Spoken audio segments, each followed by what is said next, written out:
তারেক রহমানকে হত্যা করে তারপরে দেশের ভেতরে একটা অস্থিতিশীল পরিস্থিতি তৈরি করবে, কিন্তু তারপরে সরকার আবার ক্ষমতায় আসবে বিএনপি।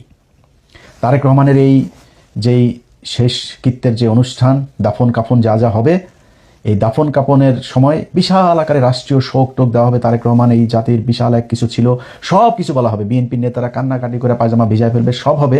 কিন্তু বিএনপির যে দ্বিতীয় সারির যে নেতারা বিএনপির হাল ধরবে, ক্ষমতায় আসবে, সেই ব্যক্তিরা হচ্ছে গিয়ে তারেক রহমান যা করছিলেন তার ঠিক উল্টাটা করবে। যেটা বলবে সেটাই করবেন। এই পরিকল্পনা নিয়ে তারপরে তারা আগাচ্ছিলেন সেনাবাহিনীর ভেতরে একটা কু করার জন্য।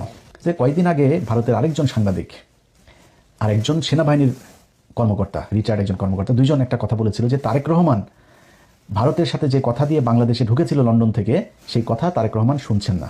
এটা কিন্তু সত্যি কথা। তারেক রহমান ভারতের সাথে তার একটা মিটিং হয়েছে, একটা না একাধিক মিটিং হয়েছে তার, এবং সেখানে সে এই কথাগুলো বলে এসেছে যে হ্যাঁ আমরা তোমার কথা শুনবো। এখন আপনি বলবেন তারেক রহমান কি এই তাহলে খারাপ কাজ করেছে, এটা মানবেন না? তারেক রহমান খারাপ কাজ করে নাই। এর কারণ হলো গিয়া, খালেদা জিয়া যখন 111 সরকারের সময় জেলে ছিল,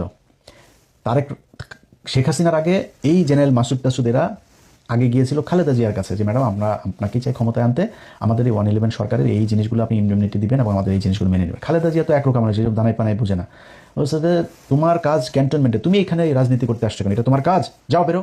একদম স্টেট কার্ড বের করে। এগুলো আপনার এই যে প্রণব মুখার্জির বইতেও লেখা আছে। খালেদা জিয়া মানে না মানাতে কি হয়েছে, 111 পুরো ক্রেডিট উপভোগ করেছে